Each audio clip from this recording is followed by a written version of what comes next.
How's it going, everyone? Welcome to a brand new podcast here on Critically Incorrect. I am joined today with Justin and Charlie, if you both wanted to say hi real quick. Hello, I'm Justin. Hello. So, Critically Incorrect, as you're clicking on this, you're probably confused. This is going to be a new podcast that the three of us are going to be starting and trying to do weekly here.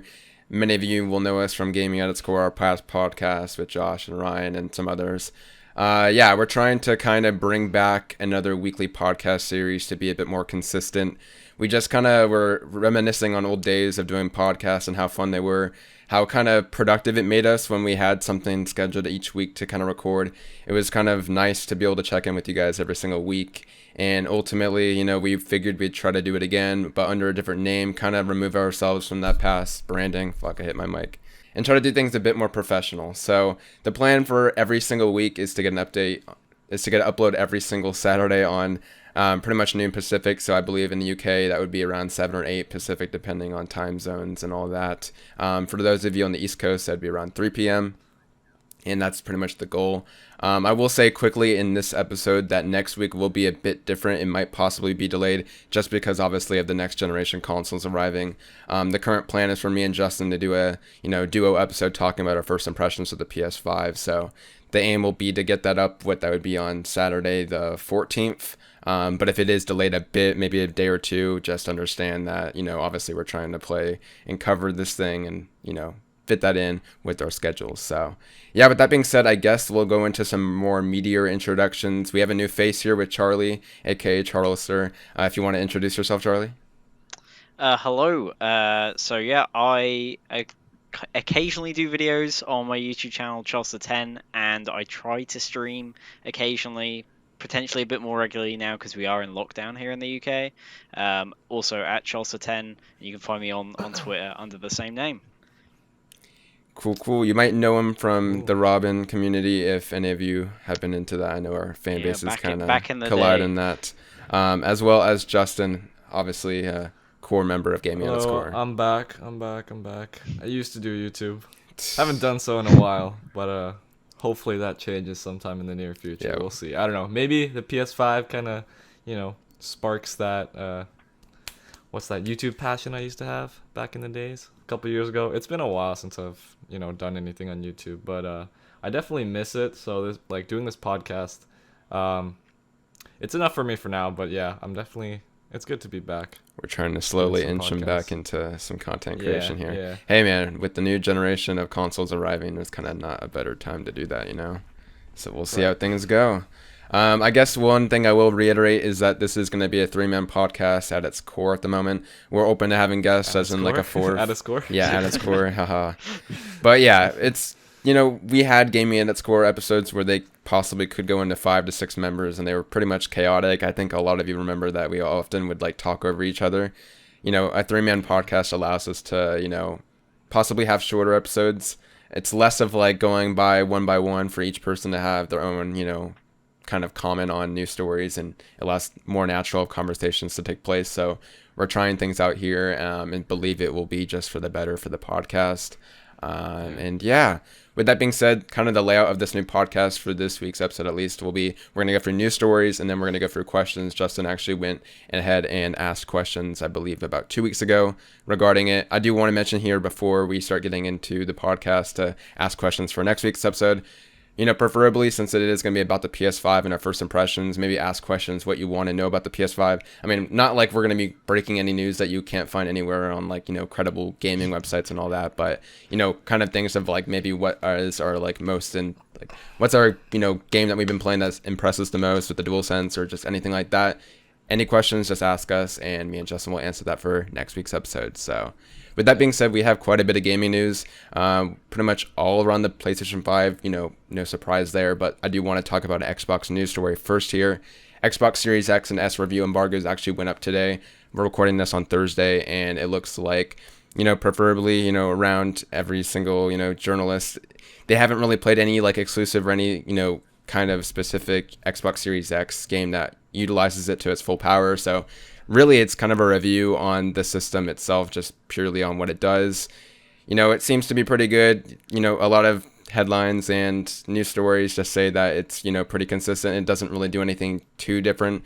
It does change up, the flow of gaming sessions with the SSD hard drive, with the SSD drive, I guess you could say. And ultimately, they say that there's a promise there, but they haven't been able to see it yet. I think IGN gave it like an A. Jason Schreier said he doesn't recommend it yet, but he said he has enjoyed it so far. Yeah, I guess Charlie and Justin, what do you think about the Xbox Series X and S personally, going into next generation next week? Charlie, you can go first. All right, yeah. Yeah. I mean, it's kind of to be expected with what they were saying in reviews. Like, we knew going into it there wasn't going to be any kind of like headline titles for the system. It's just what they've already been playing, just looking a bit nicer, running a bit better. So, there wasn't really any surprises when the reviews came out. So, kind of makes sense. I mean, personally, I wasn't that interested in the consoles because all that stuff's on PC.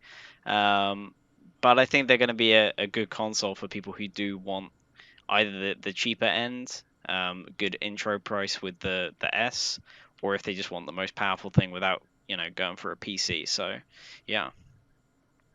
Right on. Justin? I mean, I think you summed it up pretty good. I mean, like, once again, I wasn't expecting like super amazing things from the Xbox Series X. Once again, they don't have any like launch exclusives, right? Whereas if you look at PlayStation, there obviously are. Yeah, I mean, like, now they've basically acquired all these studios, built some studios. I guess like maybe in like 2 years or so, things should be looking good for them. But like as of right now, there isn't like a real big reason to get an Xbox Series X, unless you've been with Xbox for so long and you just want to make the upgrade, play the games that you've been playing with like upgrades, like higher frames, better resolution, stuff like that. I haven't been able to go over like all the reviews, but I've caught a few snippets. Jason Schreier kind of says that like he's been playing Valhalla on it, and he says it feels like he's playing it on his high-end PC. I guess that's kind of like its market, I guess, is like if you're trying to play the highest, I guess, experience for these third-party titles. There you go. Personally, I've always debated about getting an Xbox Series X, but I ultimately have decided so far not to, and that's just for the fact that I have a PC with Game Pass. I'm pretty much set at the moment. A lot of times my decisions come down to the games I'm going to play. That's why I buy systems, is like the games I can't play anywhere else.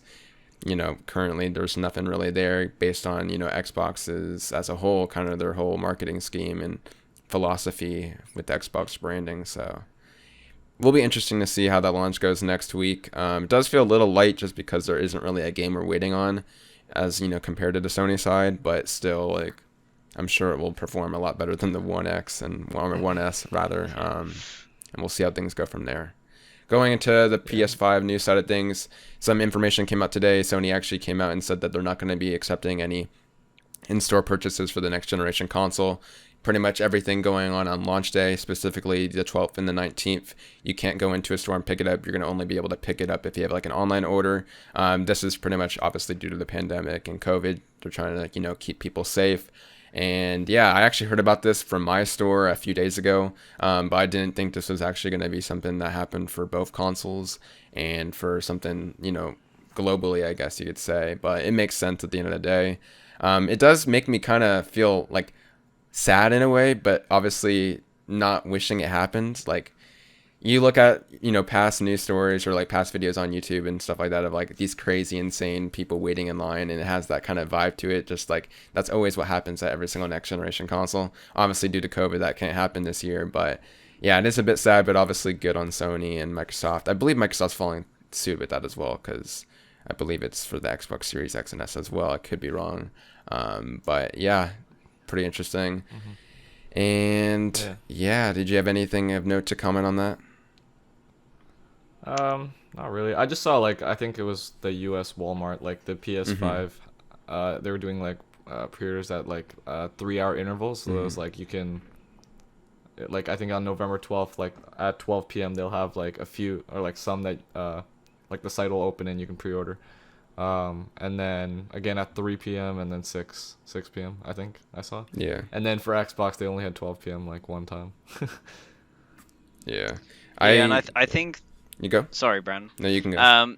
So I think the only real like big thing with it is for us currently in the UK, because we literally today went into lockdown, so it kind of makes sense that they're not doing in-store like purchases on day one. But again, it's to be expected. Like, of course, they're not going to want you to go into a store and buy one, because it's just not good right now. I don't know. Have Xbox actually said if Yeah, I they're wanted to look if they're that up not because doing it did that? say the consoles as well. I want to fact check that real quick here before. I don't believe they've officially commented on it. I think, okay, so my store, at least, that I was referring to, will be doing it. So I think Xbox themselves won't be doing it, like, they won't be rolling it out for their specific consoles for like all the retailers, but it will be on a retailer basis. So I know for sure at least Target will be making it so you can't pick it up in the store on day one. And then it depends on retailers. Obviously, as Charlie said, like his country is going to be going into lockdown here, right? So you can't really Yeah, do that yeah. as well. So I'm guessing for United States and some retailers are able to walk in and get it, but you're gonna have to check with your official retailers. But at least for the Sony side of things, they're making it for any retailer. You can't come in and pick it up day one, so that'll be interesting. And yeah, I guess moving on, there was a few like short PS5 OS videos that actually came out today from PS5 support. Gave us like a glimpse in terms of like the settings menu. And one interesting note of like a new feature that Sony is going to be rolling out for the PS5 here is game presets. Essentially what it can be is in the settings you can go in and select which difficulty you prefer playing on, whether you want to prioritize performance mode for higher, refresh rates, and if your monitor can support that and all that, depending on the game, or if you want to go full 4K and ray tracing with the resolution mode. There's also modes for like first person if you want, third person for games that support that, as well as subtitles. And I personally actually find this nice because one of the first things I do whenever I boot up a game is to make sure subtitles aren't on. Just for like a content creator when I'm recording, I don't like having that in my reviews if there's like subtitles on the bottom, as well as just playing a game I can hear with the audio. So just personally I prefer not having that on. I could definitely see myself going in and making sure it's always on performance mode and subtitles off. Pretty interesting update. That's quite a good quality of life feature. Yeah, I know Justin. Have you heard about this or no? I actually haven't. Yeah, I didn't get a chance to look at it For today. sure, I could send you. I saw the other stuff though. What was it like the? I just save DM'd you data an image of it transfers right and now stuff like that? if you wanted to look at it, but it allows you pretty much to Right. set your preferences on a lot of your games just going into Okay. boot, which is pretty That's nice. pretty cool. Yeah. Charlie. I think Mhm. like the Cool most feature. interesting thing with it is going to be how it works. Like a developer's going to have to implement that it works with this built-in preset, or is Sony going to try and work it out on a game-by-game basis? Because Mhm. I feel like this is going to be really weird when you've got games like Devil May Cry 5, which have got multiple different modes rather than just performance and visual. Yeah. So, because they've got like 1080p 60 with ray tracing, or that kind of thing. So, it'll be interesting to see how that works. I mean, for all we know, maybe there is multiple presets in this menu because they don't That's actually true. click on it. Hmm. So I guess we'll see, but it is interesting for sure. It's a nice quality of life. I do find it interesting how they do like let you change your preference on like if you want to be in first person or third person, because like hardly any games really are both. I mean, there's a good amount of games, I guess. Like I think of like the GTA Bethesda 5. games and GTA 5. Yeah. But I guess options at the end of the day are nice, and this is really at the end of the day a quality of life update. It saves you from having to go into the menus, which seems like a big philosophy of the PS5, is for you to enjoy the games and just be less in the menus and just be playing. So really cool, neat feature that they kind of surprised on us, here a few days before launch here. And yeah, with that being said, we're going to go into our next news story. It's actually about Ratchet and Clank. This was actually not really a surprise to me, but I guess some people, ever since, Horizon got confirmed in Sackboy for PS4, they had their doubts, but Ratchet and Clank was confirmed earlier this week for PS5 only. Pretty much this came out because Spidey889 on Twitter tweeted out at Insomniac Games rather, said, "Hey guys, I'm not sure if you've already announced this but I was curious. Will Ratchet and Clank Rift Apart be coming to PS5 as well, or just the PS5?" Insomniac Games replied saying it was just a PS5 exclusive. Yeah. So Ratchet and Clank will be coming only to the PS5. This to me wasn't a surprise because of the nature of the game. You know, rifting apart is literally something that I think Rift Apart and the pretty much Demon Souls teleportation from the tombstones or whatever you call them, the bonfires essentially. The fast SSD loading there kind of makes it only possible with SSD. So I guess confirmation at the end of the day is nice. I mean, I guess they could make a PS4 version where it does come into a loading screen, but yeah, what did you guys think about this news story? Was this surprising to you or anything of the sort? I mean, I wasn't surprised. I actually always thought it was coming to PS5 Mhm. only. Yeah. Like if you like just looking at the gameplay, right? The way, or like the gameplay the gameplay demo that we saw, where we see like Ratchet basically like rifting across the dimensions, like that's definitely like using the SSD. Yeah. I feel like the PS4 just wouldn't be able to do that, and if it did, like they'd probably have to like lower, I don't know, like lower the textures or whatever, like by a significant amount. And also like like just all the particle effects and everything like was crazy in that demo, and like I just don't see that happening on the PS4. Yeah, for sure. Like same here. Like though when I initially saw that demo, I didn't think it was a PS4 game, and I think most people assumed it was exclusive. Um, but I can see why people would ask, considering they weren't clear with Horizon and Spider-Man and stuff. So it makes sense why people were curious. But yeah, with the nature of the gameplay, it did seem like it would just be PS5. So it makes sense. Horizon to me remains the one PS5 game that I'm confused why it's coming to PS4. To me, it's just like that's one of your flagship games like God of War, where it's like you want to have a sequel that requires you to have this next generation system that pushes it. But we'll see how, Gorilla does that. They're technical wizards, so I'm sure it will still impress. But yeah. Anyways, Gran Turismo 7, another exclusive coming out next year in 2021, at least as to be believed based on this rumor, is aiming for the first half of 2021. This comes the way of IGN, actually. They say, as reported by GT Planet and spotted by user Ellie the Stig on the site's forum, a YouTube advert for the PS5 shows an image of the game. The screenshot is accompanied by a small piece of text which reads, some phrase in French that I'm not even going to try to pronounce here because I'm going to absolutely butcher it. Essentially, what it translates to is release scheduled for the first half of 2021. I think a lot of us, kind of have been talking about how insane this first year for the PS5 will be. We got things like Ratchet and Clank, Gran Turismo 7, Returnal, Horizon, and God of War. Kenna. It's kind of nice. Yeah, Kenna as well. Although that will also be on the PS4. It's nice to kind of have, some tidbits. I think personally, I'd never really considered Gran Turismo 7 coming out in the first half just because, I don't know, it's not really, one, talked about much, but two, I feel like the past entries have come out in the fall. So to me, I always considered this to be either a launch game or, next fall. So kind of nice to have that. I think personally with, Destruction All-Stars coming out in February, Ratchet and Clank is going to be in launch window. So you presume it has to be in March or April. And now this might be like a May or, June title if this is to be believed. Shaping up to be one hell of a first half and shows consistent support, which is nice. So, and have you guys picking up Gran Turismo 7? I probably won't. Yeah. I think I can Um, speak for all of us when I say it's not really our kind of thing. Yeah, you can Um, definitely. like I played sport a little bit, but I was a bit disappointed that they took out all the single player stuff. And I know they're bringing that back for 7, so maybe I'll give it a try. But if it's $70, maybe not. right, yeah. Because it's a lot to spend on that. I think the deeper question with this coming out earlier in the year means what have they got planned past 2021? Because Right. all their big hitters are coming out in the first year. How are they going to keep this up, throughout the life cycle? So we'll see. But yeah, Well, yeah. I mean, like I think, yeah. I don't know. Like I can't justify spending like a full price on a racing game. Yeah. At least for me. yeah, I don't know. yeah, I get that. I couldn't do it.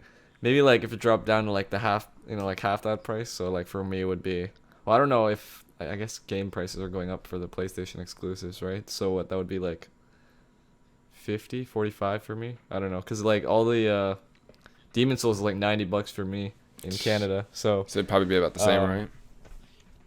yeah, I assume like Gran Turismo 7 would be 90 as well. Yeah. right? So like that's just, man, that's a lot of money for a racing game. Yeah, I expect probably if that game aims for first half, yeah, like probably June. It could slip into like the racing game seems like kind of like a summer title, you know, like I don't Yeah, know, I guess that's true. To me, I maybe around definitely like think June it'll or be. June or July. I feel like it can't come out before May.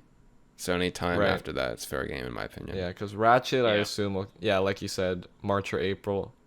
Um, before I don't know when Returnal would come out. Yeah, Like I know Returnal's a like big what question mark. Kenna's coming out in no idea. March, so I assume Ratchet could come out in April. Horizon, I could probably see like getting moved to like September or something, August, September. I don't know. Yeah, Horizon's a big question mark because they said they're aiming for 2021 in that first initial Yeah, June I event. know, but I feel like man, they should definitely I have have that out no by idea. 2021. I You feel like know? it has to kind of like okay, in a theoretical world where God of War actually comes out in 2021, which I don't believe Yeah. that to happen at all. I feel like Horizon, like the end, like the latest it can come out is like August. I mean, you could come out in September, but I feel like that's kind of cutting it a bit close. But who knows? I always thought that like God of War would get delayed, and then you'd have like Ratchet and Horizon as the big two for 2021, with like Gran Turismo 7 maybe in the middle. Yeah, There. I feel like Horizon honestly makes the most sense around summertime. I feel like they could possibly do what they did again this year because of COVID. Is they had summer games for once, in the form of Last of Us Part 2 and Ghost of Tsushima. Those both performed really well. I mean, who knows if that only performed well or as well because of COVID. I'm sure it helped to some degree, but I feel like Sony should hopefully, take the plunge back into summer once again this year. I feel like if you release that game in July, that'd be a great time frame, or August. July through September, I feel like would make the most sense, honestly. But at the same time, like we've hardly really seen this game. I mean, we've seen like a Right. CGI teaser, so if it's like this is Game a huge Awards. game, like yeah, we'd have to start Awards. seeing some footage of it. I say that knowing that we got like Demon Souls footage, just in September, and this game's coming out next week, but obviously with launch it's a bit different. So with a big game like that in 2021 where it's like a huge sequel, I feel like you got to start the marketing sometime soon if it's going to come out before next fall. So we'll see Yeah. on that. Anyways, regarding into some speculative kind of like territory here. Spider-Man Miles Morales was a game that recently got leaked in terms of, footage. I think there was like gameplay footage that came out about a week ago. We got a recent leak on the PS5 UI with it. The game booted up in around 20 or so seconds. The most kind of fascinating thing I found personally from this video is when they booted up the save state, it loaded up in like literally a second or two. Yeah, bro. From the Yeah. menu to like when he like Exactly. landed on the building was literally like less than 3 seconds. And if you consider if you like use the activity That was crazy. cards, that would be insane. So, yeah, it's kind of crazy. Like I'm sure once we start seeing PS5 reviews and some footage of this stuff, like it'll be nice to see like loading times compared for like Demon Souls, this and Sackboy and all that. But man, that SSC is definitely putting in the work. It looks pretty promising. Mm-hmm. So anything you guys want to add on that with regarding to the loading times and all that? Just kind of impressive I mean, stuff. I saw the video, and like Mhm. yeah, it was just crazy fast. Like the moment like it starts from the PS5 main menu, and then you boot up the game, and then it like pretty quickly boots up the main menu, and then from the main menu it just like load into the game, and then it was like 2 seconds later you see like Miles basically drop down onto the building. Yeah. So Yeah, the fact that was Looking like a good. clean boot was like crazy how quick that booted up. Mhm.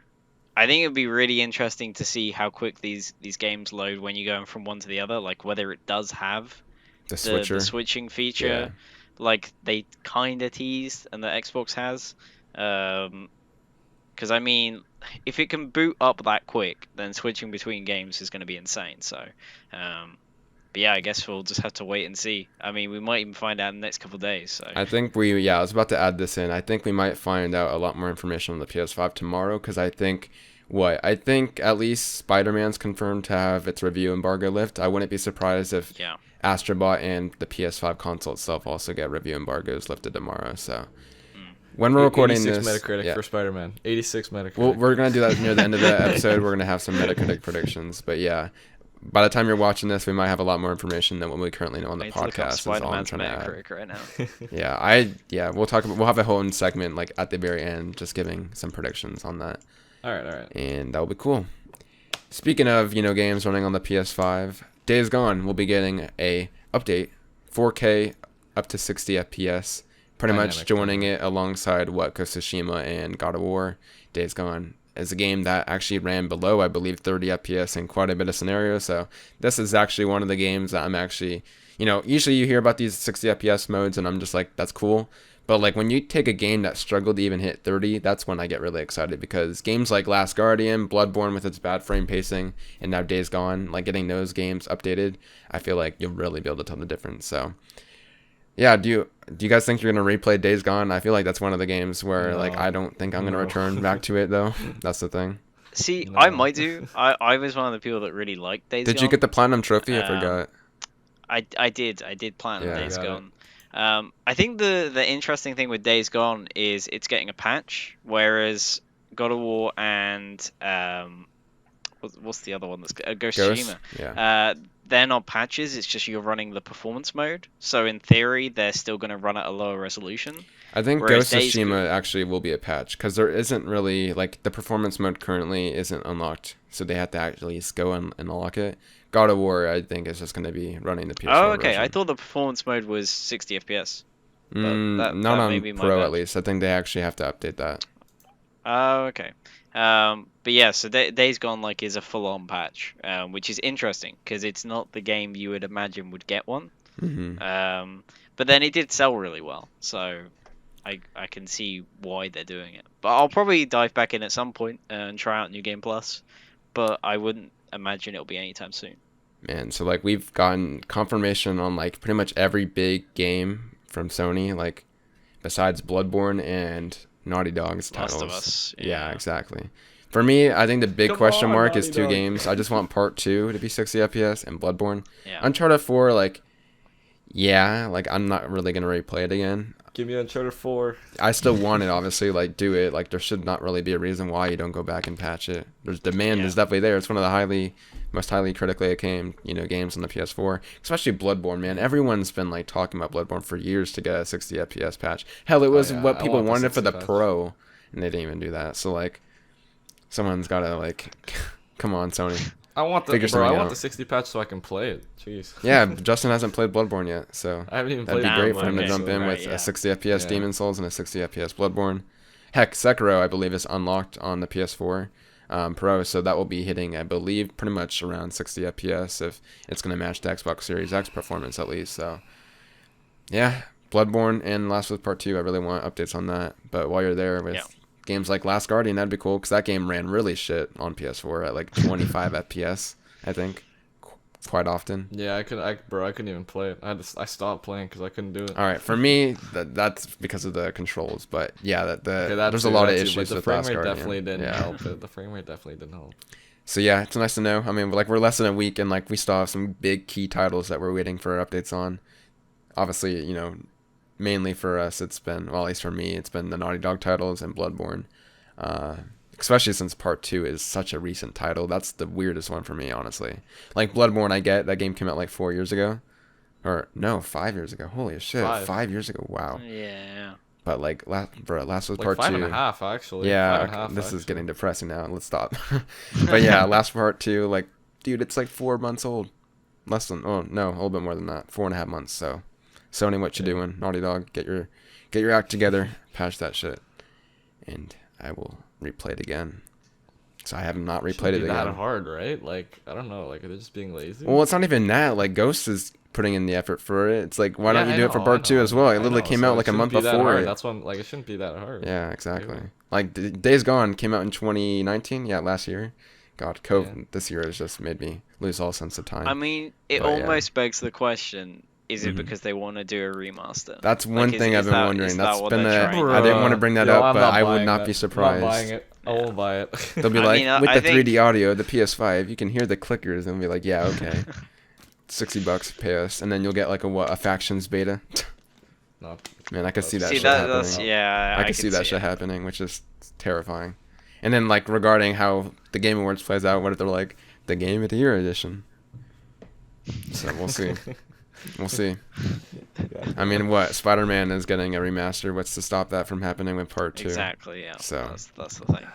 There's money on the table. Although Ghost didn't do that, so it's like really hit or miss with a lot of these games, I guess. Yeah. It's just weird. And you know they gave Legends for free, so that begs the Exactly. question, like, what's happening with Sony's just factions? like Is, you know. picking some games to be consumer friendly and some games to fuck you over, I guess. So we'll see. Anyways, one of our last stories comes from a PS5 custom faceplate company. They recently shut down and actually had to cancel orders that they were taking for these faceplates because Sony actually shut them down officially due to patents and whole property rights and all that. Pretty much they forced them legally to stop this. I think this was the website that was like the whole meme PlayStation 5. Station, Yeah, I mean, it sucks. I hope that Sony's only doing this because they're officially going to do some themselves. That's the only reason I could think they're doing this. Other than that, like, I hate when this shit happens because it limits what you can buy in the market and all that. But I totally understand, I guess, if it's, something they officially want to support. But, at least of what we know now, it's not going to come until 2021 if we do get any, custom faceplates. So we'll see. I don't know if you guys have been following this, but, like, the faceplate for the PS5 is, like, incredibly easy to remove. Young Ye made a video and it, like, showed it off really well how to remove that thing really quickly. They definitely are going to be doing some custom designs for that. The thing is with it is, are they? Because they've done it multiple times before, and it never does well for them. So I don't know. Like, if they do, it will be a while. Like you said, with the controllers. I feel like they should, because now it's like they have the controller with the white dominant and it matches the console, but like people are eventually gonna want like different controller colors, right? It's money on the table, right? Like I get they're gonna want to match their controllers. They did the same thing with the PS4, but then they also stopped doing that pretty quickly after. Like I picked one up before they stopped doing that. I have an order faceplate still currently. I think it's also like a lot easier like now with the PS5 to customize, isn't it? Because it's like there was only like that one part on the PS4 you can take off. Yeah, it was the very original model. It was before they did the refresh. And then like PS3, there wasn't really anything there, right? Because that was the thing. I think with the faceplates on PS4, like they stopped them because they didn't sell well, right?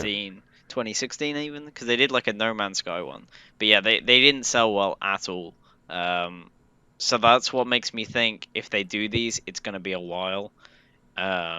And I would imagine they would launch it alongside controllers, so they're like, hey, here's a red controller, and you can get a matching faceplate. I will say it would be really weird to just buy a custom faceplate that's like matte black, but then still have the white DualShock, or DualSense rather. Yeah, so that's what I mean. Like, because I think like with the PS5, right? Like, since the white is so dominant on both the controller and the actual console, like, because those two plates are like pretty much like almost everything that you see. Mm-hmm. You only have like that middle black part.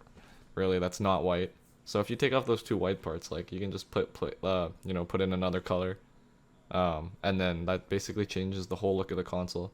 And you're gonna want to match that with your. I think it would only be the one plate though, because the other one would be like for the disc drive and stuff. You wouldn't really be removing that. I mean, actually, you can remove that, can you? You can take that one off as well. You can. He does that in the video. Yeah. Okay. That you can put up. So yeah, I guess you could have both sides possibly. So that'll be interesting.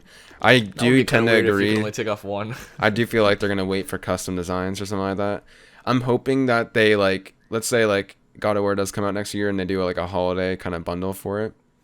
I'm hoping that they give you just like the plates, but I know for sure, knowing Sony, it's gonna be like a custom, it's gonna be a custom DualSense and a custom console, which I wouldn't mind, but like.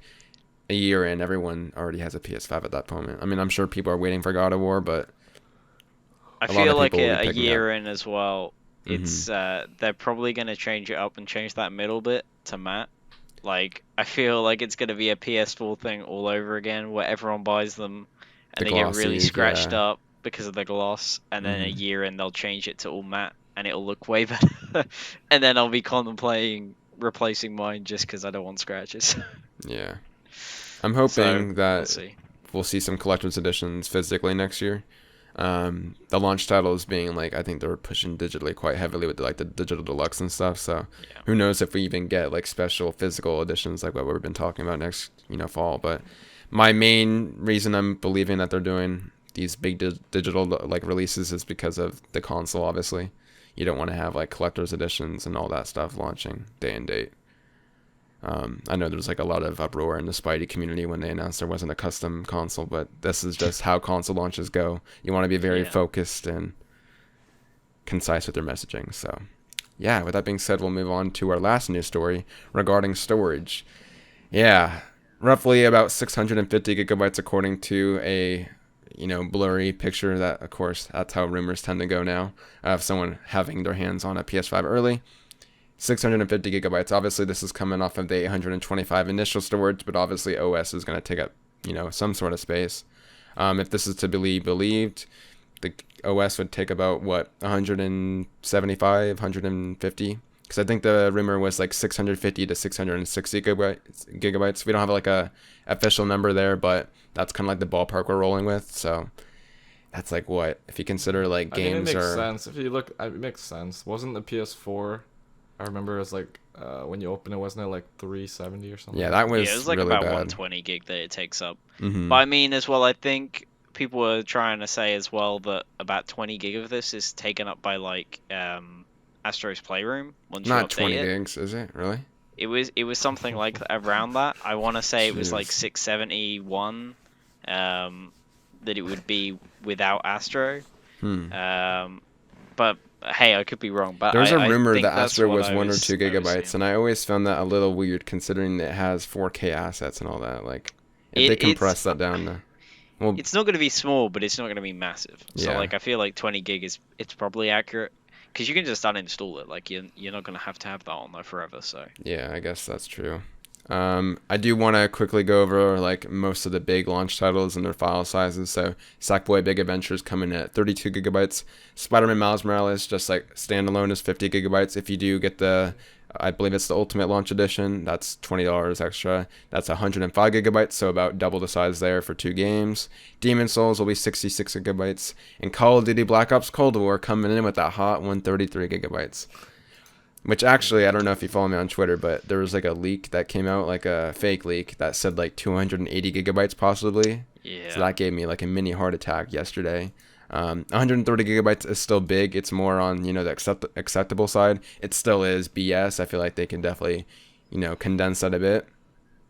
Call of Duty being Call of Duty, but yeah, as you said, like this is the storage that we're getting on launch day, which I do want to add that apparently there's not going to be any sort of upgrade path at launch. Sony's not going to be officially supporting any, internal SSDs until they make their list. So, yeah, we're all stuck with the initial 650 gigabyte to 660 gigabyte on launch day. You literally install Call of Duty, that's going to take up like 1/5 of the size, pretty much, which it's Right. insane. Yeah. I mean, I think like for launch, it'll be fine like the Hmm. first few months, right? Yeah. It's only like a matter of like when you get into the next year when you have like big game after big game. It's like, especially like next holiday, and then like you're gonna be like, yeah, I really need an upgrade. It determines like it's all based on like your play style and what games you're playing. Like if you're not purchasing Call of Duty at launch, you're going to be saving a lot of space because that's literally Right. Yeah. the size of 2 Demon Souls. Like that's insane. Yeah. Besides that, obviously there's the whole internet. Everyone has different internet speeds. Some people have internet caps. I actually recently got my internet cap removed, so I'm feeling a little better going into launch, knowing that I'm not going to be hitting my gigabyte limit.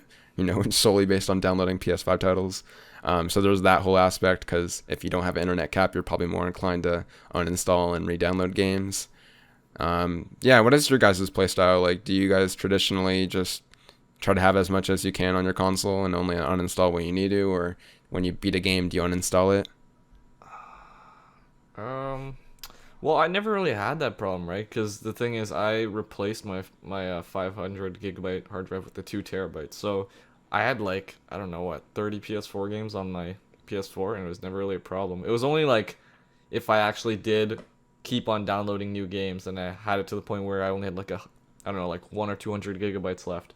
I would just find a game that I haven't played in like I don't know, like months or whatever, Mm-hmm. just delete it. There's like bound to be like a few games there that I don't touch anymore if I have like 30 of them downloaded.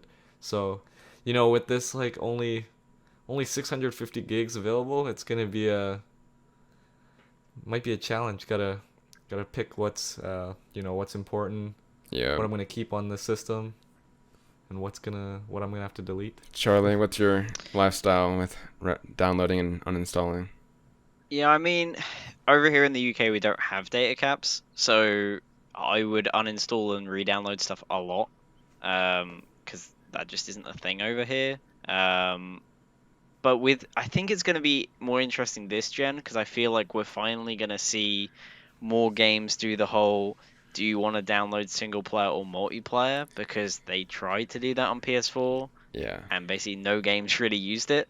But obviously COD is going to give you the option to uninstall campaign or zombies, so um, a lot more games are going to take up less space. Is worth noting as well in the recent OS videos they put up, the one for transferring games, they did actually recommend that you use an external hard drive for PS4 games, just so that you're saving SSD space for games that need the SSD. Hmm. Because I would imagine basically any game that is PS5 only is gonna need the SSD. Yeah, I mean, like if you're like you think about the commonly played games right now, and like Red Dead 2 and GTA 5, those games are pretty massive on PS4.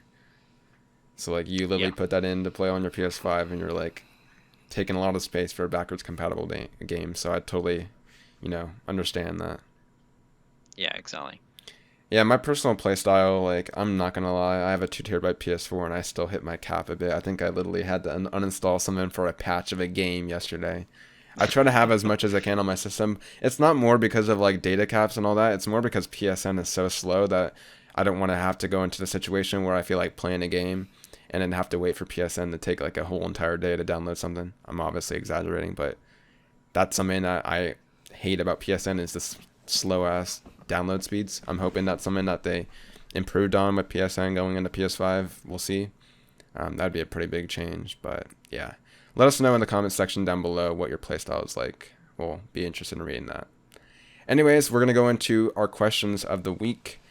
And yeah, status of getting a PS5, as obviously this is our last podcast, our first and last podcast of current gen. We're going to be getting next generation consoles here next week, at least for me and Justin, and Charlie the following week on the 19th. Yeah. Yeah, whenever I try to make this sound like formal and I just come across as being a dick, I'm sorry. But yeah, our status of getting a PS5, I guess I'll start really quickly and then I'll ask you too. Gonna be getting it next week on Thursday. I have confirmed my appointment with Best Buy to pick it up at the store. I'm going to be going there at 6 to 6:30 in the morning. Yeah, that's crazy, but I figured I'd get a good start at the day early. Dang, you're gonna get it before me. I mean, I gotta be downloading these games. The PSN's gonna take forever. It's also gonna be very interesting to see if PSN is up because everyone's gonna be getting their console and most likely downloading games. I could see a possibility of it going down and like literally only people with physical PS5 games will be playing on day one, and we'll all be stuck with Astro's Playroom. But yeah, I am fine at the moment. How about you two? So do you have to pay for it there, or did you? I mean, I paid to PayPal, so like it already charged me the day I bought it. Yeah. So I'm confirmed. Oh really? Yeah. Really? Damn. Really? That's weird. I mean, I chose PayPal because I was just like, I don't want to Because go into usually, my wallet. don't they charge at like only when it? Yeah, when it ships. Yeah. I have my brother's PS5 pre-ordered under my card as well, so that will be charged, I believe, probably in the next few days here. Interesting. Yeah. Okay. I actually like my I checked my credit card yesterday and it literally got charged yesterday for the PS5. So I'm like, all right, it's going down. I'm getting it next week. Who'd you go through? I got Best Buy too. Best Buy, right on. Yeah. What did they say? Oh yeah. So like yeah, I mean, it's just being shipped on. It says I'm gonna receive it on Thursday, and I usually like. They said which what's it called, like mail carrier it's coming through, and it's like the same one that always delivers. So, and I know that one always comes to my house at like 3 p.m. Sweet. So I won't get it until 3 p.m. my time on Thursday, which isn't the worst thing. Like I'm still fine with it. Mhm. Yeah. Yeah, that's not bad. I mean, at least you're not waiting until like 6 or 8 p.m. Yeah, yeah. Charlie, how about Yeah, you? at least How's you're not your? waiting until the 19th, I'm you scared know? someone's gonna deliver it to the wrong house. But like, you're at least guaranteed of getting one, so you're good on that aspect, Yeah, right? yeah, yeah. No, I I mean, was, that would just be a hassle, man. Could you imagine? Yeah. Like they deliver to the wrong house. I'm like waiting. I was talking waiting at to the I was door. talking to Charlie, but yeah. Yeah, you're good. So yeah, you're right. You're right. So yeah, I've got one pre-ordered. Obviously, I won't get it till a week after you guys, because it comes out on the 19th over here. Mhm. I actually got an email today saying that they're taking the money out of my account in the next couple of days. So so it looks like I am getting it day one for sure, which is good because they never actually said. and I am getting the games physically, so I don't have to worry about download speeds, which is great. So yeah, that's all seems pretty good. I'll be getting Demon Souls, Spider-Man, and Sackboy, so Right on. and maybe Godfall, but we'll see. Yeah, we're gonna get into launch titles right now. So you're gonna get Sackboy. You said it's Miles Morales, Demon Souls, and maybe Godfall. Yeah. Right on. And then I guess I'll go into my launch titles right now. I'm gonna be picking up Sackboy, Demon Souls, and Miles. The big exclusives at least. Third party wise, I most likely will be picking up Call of Duty for the sole fact that it's like one of the only multiplayer games that will be available day one. I also know that since it's 130 gigabytes, I'm pretty much only going to possibly, play this thing at launch, because after that, there's no way I'm going to be downloading 130 gigabytes when I have other options. So yeah, I'll get that too.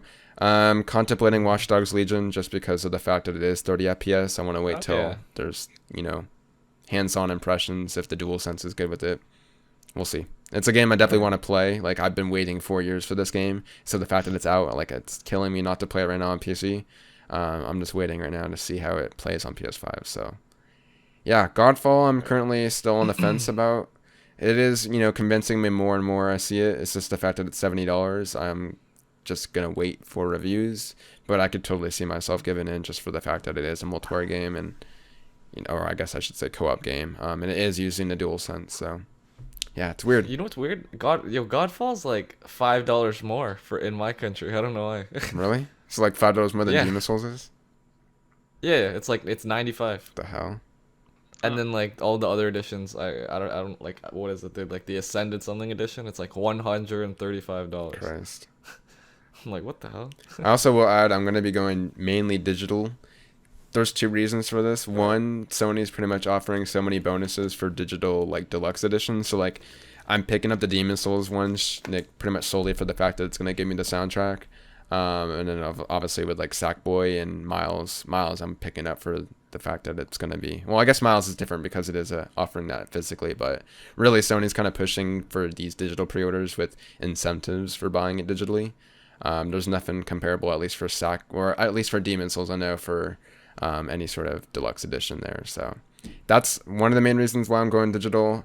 The other aspect is because obviously of quickly resuming between games, I don't want that to be bottlenecked by, having to reach for my disc and, insert it in. Like, as much as I love carrying them, like, I'm kind of running out of space of holding all these games. So, like, I'm kind of giving into the digital, like, lifestyle of just downloading and playing it. Like, yeah, I don't know. I can't keep moving around my room to fit in all these games, as well as just game sharing. Like, obviously I have a brother that plays on games as well. If I had physical, we'd have to share these games. If I buy Call of Duty on my account, he gets it as well, so it just makes sense right now. Justin, what about you? I guess you already kind of launch games. I'm getting Spider-Man and what's it? Sackboy. Demon Souls I'm gonna wait until Christmas just because I know like I'm gonna be like super busy for the next month. Just with like finishing up the school semester.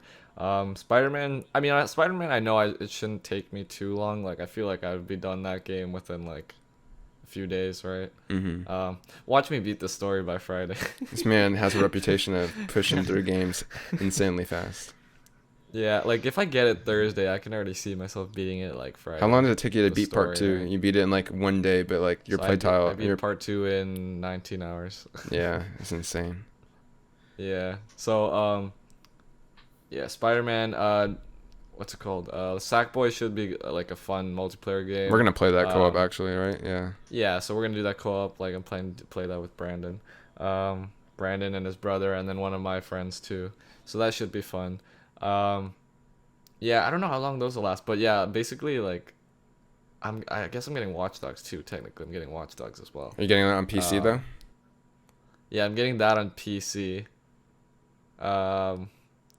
Yeah, and then I guess that should hold me off until like Cyberpunk comes out. If it comes out December 10th, well, bro, please. I wouldn't be surprised at Please, this no point. more delays. And like they said, it's just the current gen versions, right? Like they're it seems like the PS4 and Xbox One versions are currently with the bottlenecks in terms of development right now. Which is weird to me because like isn't the PS5 and Xbox Series X version essentially those versions just like slightly enhanced? But I guess with like the extra, I would imagine they mean like the the OG versions. Like I'm Yeah. sure like The PS4 One X is Pro probably and fine, yeah. and One X are fine with it. It is just those, especially the Xbox One, I would imagine is really trailing behind now. It depends what's bottlenecking them, though, because the PS4 Pro didn't change the CPU. So it depends what kind of bottleneck they're running into with these systems and, like, what's giving them the issues, I guess. Yeah. But, yeah. I mean, it's Yeah, kind of so not it'll be fun. surprising to me considering how good Cyberpunk looks. It's almost kind of, like, amazing Mhm. to consider that it's coming out on current gen. Right. Yeah. So hopefully it Um, hits December 10th. Yeah. But anyways, yeah, I'm getting all those like digitally, just because like like you, I hate like taking out the discs and putting in other ones. Like I only have a few discs, and those are like the collector's editions you can see behind me. Mm. You guys can't see it, but Yeah, I was the gonna viewers say, will be able to don't see anything. it. Yeah. Those are like the only discs I have. I have like a few other ones, but I gave them to my friends because I literally don't even I don't use discs at all. I think the only discs I've bought were like the ones at the very beginning of the generation when I got my PS4, and these ones here. Yeah. So, gonna get those digitally. Also, yeah, same reason you said, like I can game share. I don't have a game sharing partner right now because I don't know that many people that are getting a PS5. Ladies and gentlemen So watching, we'll see. Justin is single to game share with someone. Yeah, so we'll see. We'll see.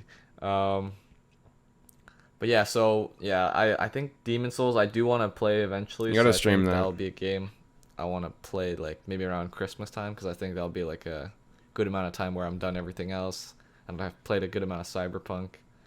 And yeah, I don't think there's anything after that until I'm like January where there's like the Prince of Persia remake I'm looking forward to. So like that gives me a good period of time where I can play Demon Souls. This is So is yeah. unrelated, but holy hell, like I'm glad I'm not someone that breaks controllers when I get frustrated, because can you imagine the number of dual senses that are going to be broken next week because of people pissed off with Demon Souls. Imagine you like slam it down and you just like break all the adaptive triggers like And then like watch the they just don't controllers work be sold anymore. out or some shit like that. Man, that'd be That'd tragic. be crazy. Anyways, we're going to go into some fan questions. Justin, as I said in the beginning of the episode, actually went on Twitter and asked some of you. We'll do the same thing for next week, just in case some of you don't see this in the episode. We got one from Josh Anderson. He says, how do you see this next generation console going, or next console generation going? It's early to say, but do you find that Microsoft's strategy of not going directly against Sony anymore to be problematic for both parties? I guess I'll start with this. I don't find it to be problematic just because I don't think you need to have two, competitors going for the same exact direction. You see gaming just fine right now with Nintendo doing their own thing in the portable space and focusing on their own first party titles and quality there. Sony's obviously heavily relying on the, living room console experience. They've kind of fondled around with, handheld in the past with the Vita and all that. I think they kind of found their core pillars with, giving you really good story driven immersion experiences on PS4 and now PS5 as well as PSVR. So I see Sony focusing on those aspects next generation, continuing to focus on those two pillars. Regarding Microsoft, yeah, they're kind of going a different direction. I think it's going to be hard to sell consoles for sure with Xbox Series X and S, just in the nature that you don't really have any exclusive games to really sell if you're already currently owning a PC, as well as really for the first year or two, if you still have a One X, you're kind of fine. So definitely I could see that being problematic in terms of selling consoles, but as Microsoft's kind of said in the past, they don't really, care about the concrete hardware numbers.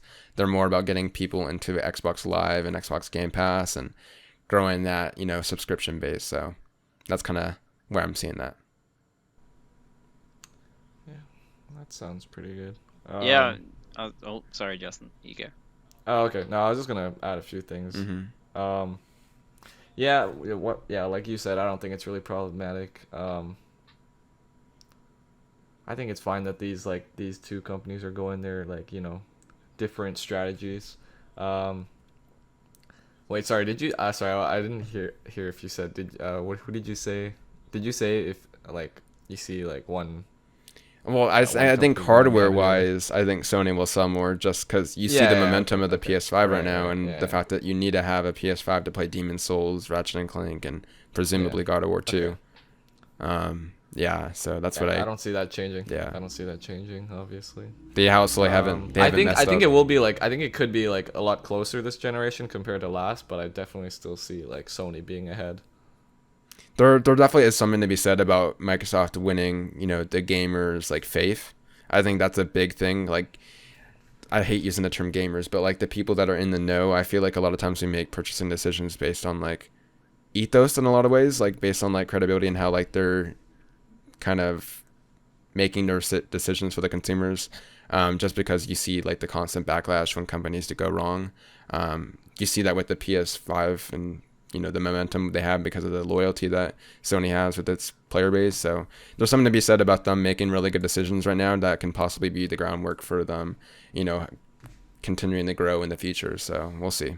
It'll be interesting to see how that plays out as, things like xCloud expand, presumably with the growth of possibly streaming for games, but we'll see. Right. Yeah, I mean, I think Xbox definitely in the long run have got a better shot at, coming back later in the generation. Like Xbox One really fell behind because of all the mistakes they made so early on. But I think Xbox know exactly what they're doing and they know the market they want to target, and that is the more casual audience. And it will hopefully work out for them. I think the most interesting thing is like I'm surprised about the amount of people that I will speak to when I'm at work who don't know what Game Pass is. And you'll get people buying like Forza or Halo or something like that, and you mention Game Pass to them and that they still don't know what it is, and then they suddenly realize, oh wait, I could get all these games for way cheaper. Um, so I really think if they want to do well, they need to start really heavily marketing how cheap you can get those games for, especially with stuff like the Series S. Like that will do so well for them going into next gen, because I like obviously they're going in such a different direction to PlayStation.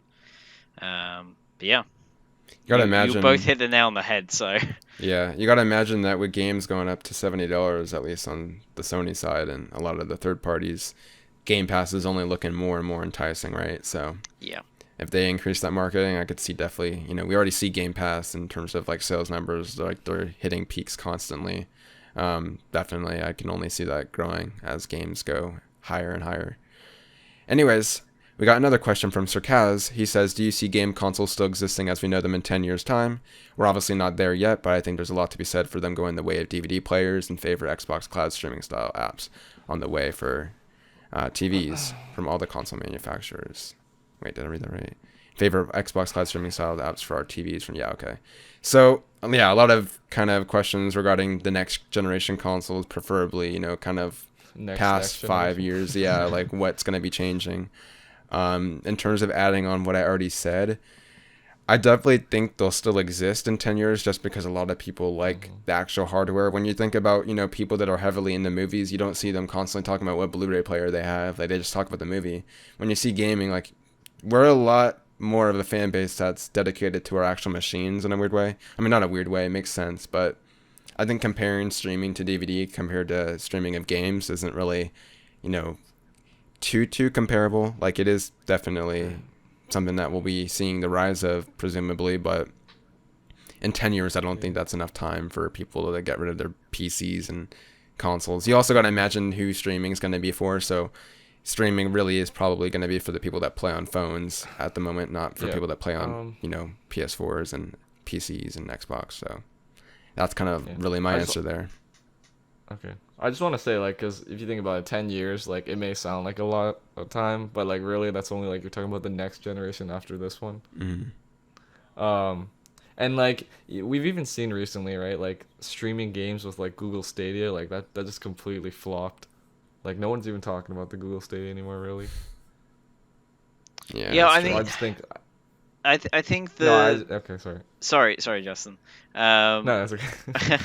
I was just gonna say, like, I feel like the main deciding factor in it is gonna be kids. Like, how are they gonna play games? Because if you think 10-year-olds at the moment are playing Fortnite and they're like, hey, I can play Fortnite in school on my phone, and if they can then in 10 years time go, hey, I can play whatever game I want on my phone, or whatever device they're using, like it's probably going to change a lot of things.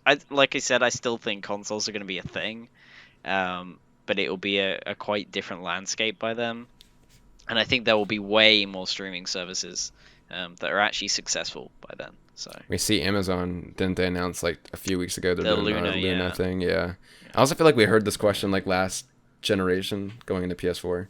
So it's interesting to see if possibly this will actually happen this time to a substantial degree. So we'll see.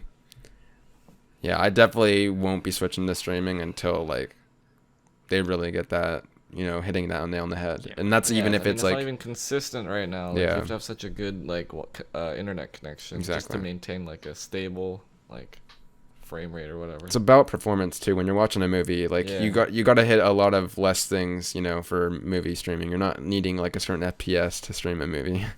Like there's a lot more issues with game streaming that they got to definitely, Yeah. figure out before it becomes mainstream, I guess. Anyways, we got another question. What is your game of the year and why is it Doom Eternal? I don't even need to read the name for this person to know that it's from Fog. And let me check. Yeah, it's from Fog. Yeah, I guess he has more questions. I'll read them out now, and then we'll break them up bit by bit. He says, how has the somewhat spread out game release schedule changed your gaming habits? What do you think of all these new releases being crammed into the end of the year? Any games in the past 5 years that you hope get next generation upgrades? So quite a few questions here that will go, I guess, bit by bit. Okay. What is your game of the year and why is it Doom Eternal? It's not Doom Eternal. It's actually a tie between... It's a three-way tie, honestly. Like, it's a tie between Part 2, it's a tie between Final Fantasy VII Remake, and at the same time, Half-Life Alyx. Like, those three games are left for different reasons quite a bit.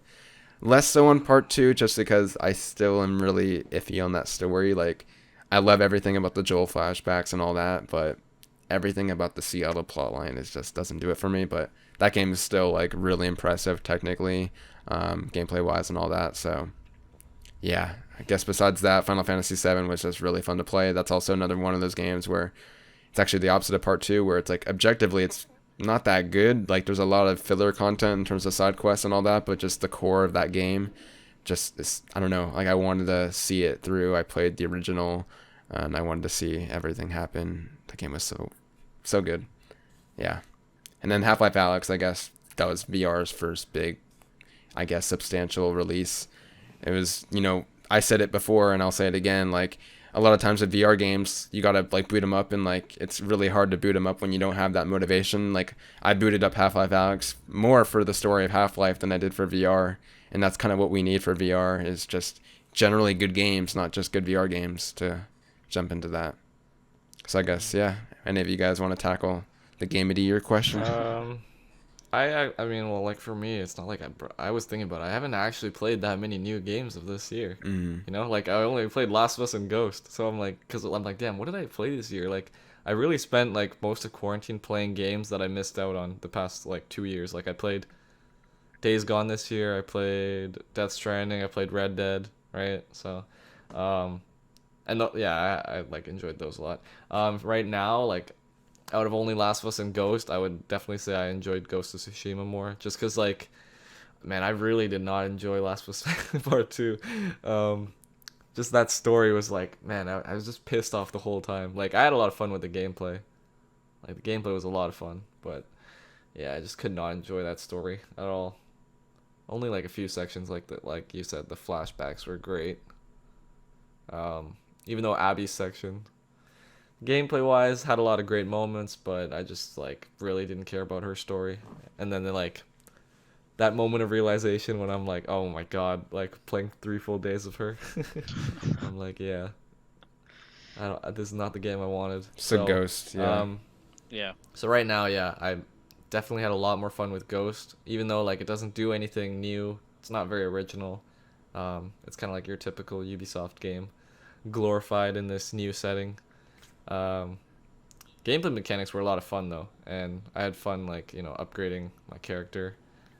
And then I didn't like honestly when I was doing like when I was just like doing like side stuff like open what's it called, like the towers and stuff, just basically like getting more points to upgrade my character. Like I didn't even have a problem with that. It didn't feel really grindy. You didn't really do it until like Act 2 though, right? Because I know you didn't even know what charms were until Act 2. Well, What's that mean? For I like, don't think that was me. for, Was it? wasn't it for like the shrines or something like that? I just remember, like, I think you don't messaged me one day. You're like, "What are these empty slots in my inventory?" I'm like, "Bruh." I think Ghost? that was for Just Ghost. like I don't even know. I don't remember. I'll have to Yeah, pull up receipts in a future episode. I don't We'll remember. figure this out for I don't next week's remember. episode. Put it Yeah. on screen. Yeah, but You might be right. Maybe I I'll don't edit know. that in. I don't know. But anyways, yeah, like I just had a lot of fun with Ghost. The only problem for me was like, you know, once I beat the story, then you realize how much other side stuff there is, and it just felt like all the side missions were essentially the same. Story like this, the story of the side missions were like really whatever. Yeah, it was just like you go to an area, some enemies come, you kill them. Mhm. Same thing over and over again. On the topic, And then like on the topic of exposing, the I rest- guess I gotta expose myself for not even beating Ghost yet. I'm still in Act 2. right. Yeah.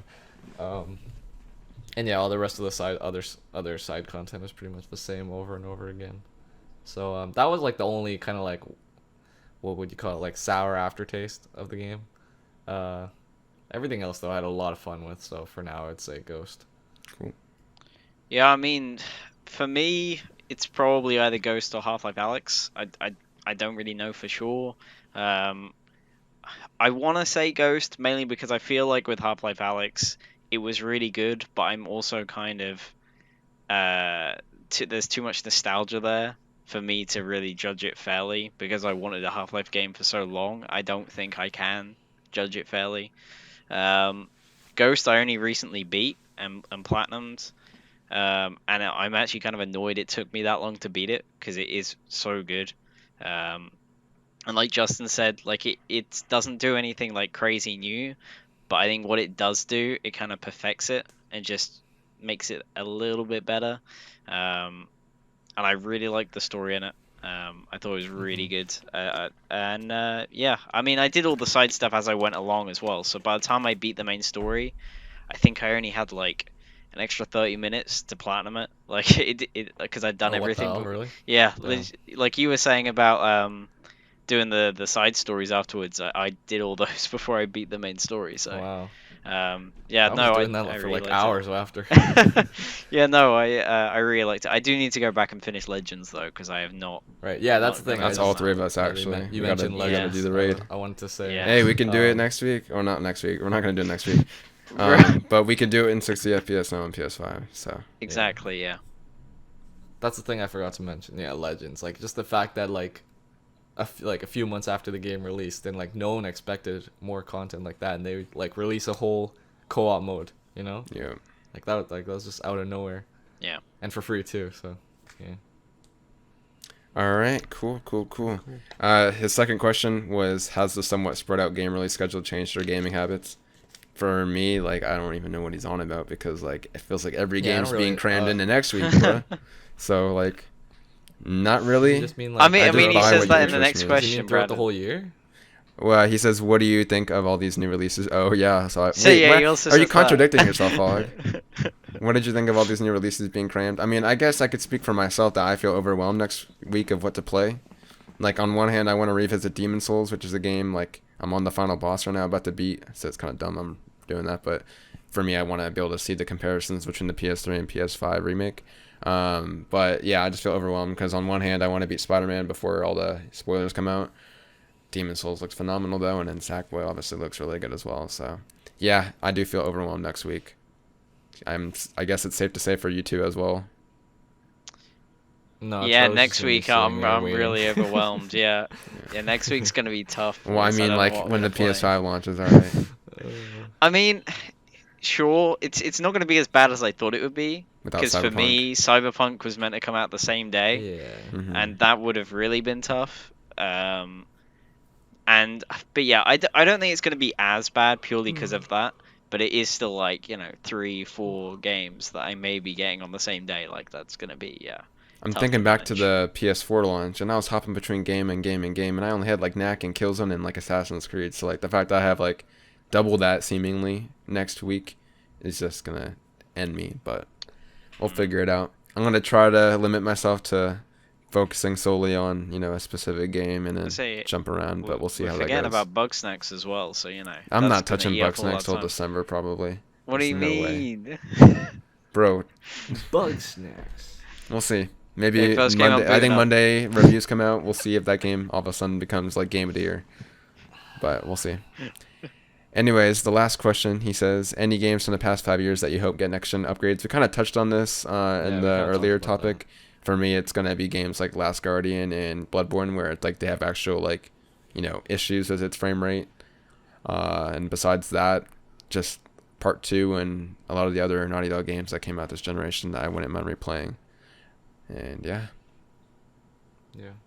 I mean, for me, I think the only game I can really think of off the top of my head would be The Order, but it'll never happen. So, The order. That game still looks Like, really good though, to be honest. it looks really nice, but it would be so good if you could play it 60, 4K, had some ray tracing in there. Like, it would be so good, but it won't happen because obviously the devs are owned by Oculus now. So, and Sony I- doesn't I- give a shit. and I'm pretty about sure them. does Sony own the IP, so I guess they could probably give it to somebody else to They do. own the IP. IP, yeah. But they probably won't. But that would probably be the one that I would like to see upgraded because it already looks great. But yeah, it would probably never happen. Justin. Oh, yeah, just give me Uncharted 4, man. For Not surprised. Justin, you gonna replay for the I Uncharted mean, like, trilogy? cause the thing is, I don't care about part 2 just cause I've already played it a few times, Yeah. and I don't see myself playing that game again for a long time. And then as you said, oh yeah, Bloodborne, I guess, cause you said that Bloodborne, I would love to play that for the first time in 60 frames. Like, I've just been kind of holding off. But if that got like a 60 patch, I'd definitely be like way more inclined to play that. Give me Persona 5 next generation without the dialogue, and I'll be good. So I can actually play the game. And I just pissed off a lot of people there. But yeah, honestly, I'm I'll like view looking assist around my right room now. right now. I can't find like any other game that I think needs a next generation upgrade that I'll actually play.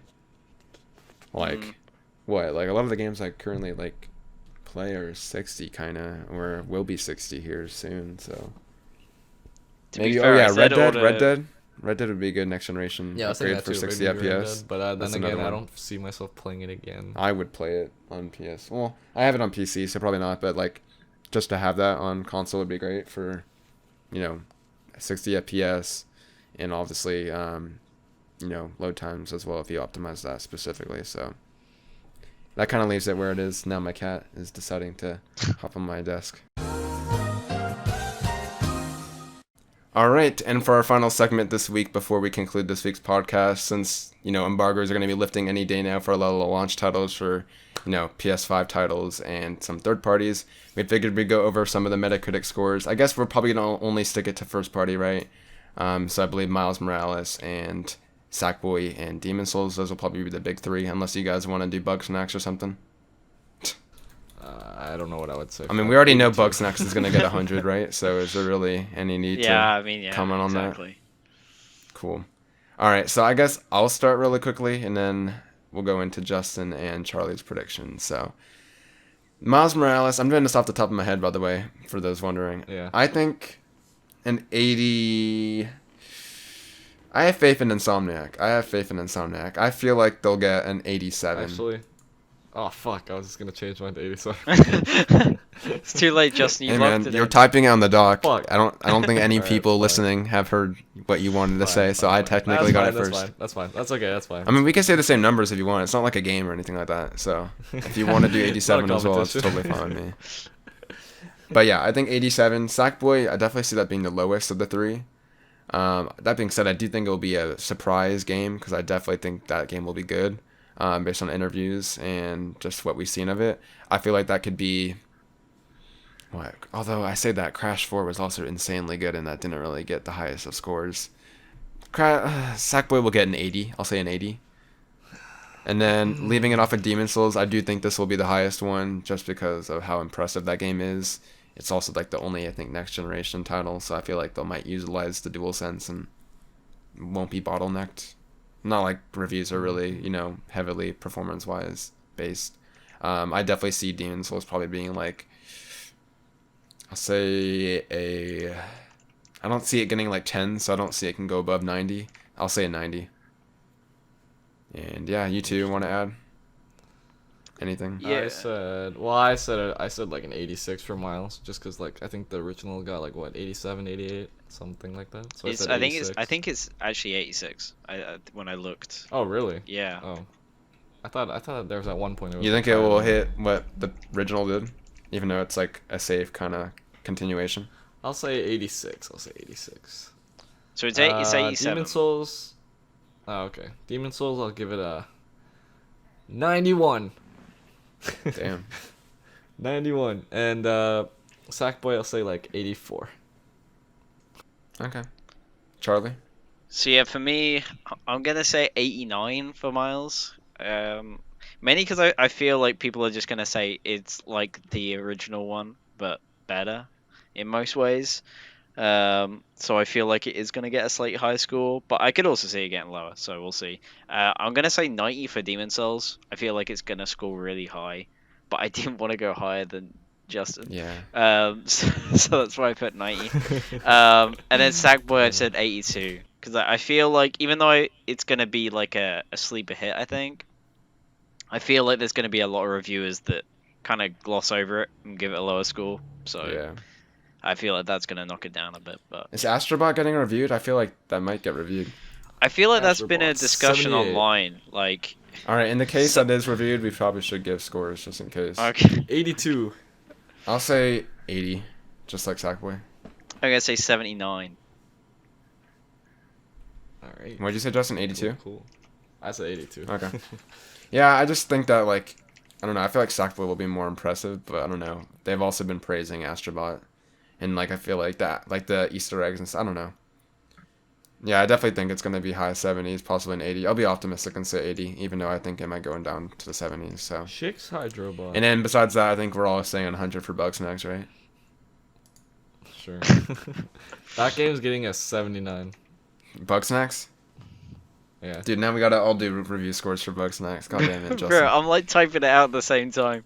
Yeah, I see that going on in the doc. You say 79. I'll say, for being realistic here, I feel like it will be a 77. I'm gonna say 75 Oh, what am I doing? Fuck. for the old Bugsnax. Yeah.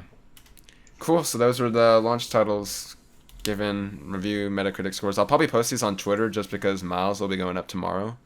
What time? Do you know what time? I have no idea. Is it like gonna be midnight tonight? I don't even know I the don't know. review scores are going up today for the console, Xbox Series X and S. So who knows? Yeah, that wasn't I'm really guessing in the talked about, morning. was it? So They're doing a stream at like I think 3 p.m. Eastern time tomorrow. So by then at least it will be up. yeah, I want to say it'll probably be like 9, 10 a.m. for you, Brandon. Yeah. Like that's that makes normally when reviews. But I could go also up. see it being midnight because don't they usually do midnight a lot of times too? But I guess Yeah, sometimes. all the yeah. other embargoes had been in the morning. I know the last so, yeah. one came out at 3 a.m. for me. Yeah, we'll see. I think you're right though, Charlie, because they've been doing the other embargoes at around that time. 8 Yeah, or it's 9, been so, early afternoon for me, so Yeah. I could see it being early hours for you guys. And yeah, with that being said, that kind of concludes this week's episode of Critically Incorrect. That's definitely going to be something got to get used to saying. Thank you, Charlie and Justin, for joining me. These will be our core members here, us three. Definitely open to guests, so definitely list off any people you want in the episode. Even some old Gaming on its core members like Josh we could have on, as well as Ryan if he decides to show up sometime. So we'll see. And yeah, make sure to leave your questions for next week. As I said before, preferably around the PS5 since it'll be our first impressions, us being me and Justin. It'll probably be a duo episode next week, and that will hopefully go up around the same time as this episode around Saturday, give or take maybe a day just because of the chaoticness going on next week. And yeah, with that being said, yeah, thank you for watching throughout the whole entire podcast. Appreciate it. Looking forward to doing this weekly again. Definitely give us your feedback because that's something I want to change. I've been kind of contemplating whether we change a lot and begin again, with the fresh, new assets and everything like that. But I kind of want to keep it a little low key, just kind of get the ball rolling and change based on your guys' feedback. So, yeah, with that being said, I've been joined by Charlie and Justin today. If you guys wanted to plug anything, where to find you? Twitter's cool. I guess you'll link YouTube and stuff. Everything on will there, be I guess, right? on either the Yeah, screen or in the definitely, description. Links will be down there. Links will be down there. And then Charlie? Yeah, I mean, twitter.com/Charles10, twitch.tv/Charles10. It's all Charles10, so YouTube, Twitch, Twitter. But yeah, like Justin said, it'll be linked down below. Cool. And yeah, as always, I've been online as well. I run my channel Online CHD, trying to upload a bit more consistently. Generally, I've been getting about like a video or so a week. Hopefully, that will increase going forward, as well as on Twitch. Everything is pretty much Online CHD. Make it a little bit simple there. And yeah, we'll see you next week on the next episode of Critically Incorrect. Take care. See you next week. See ya.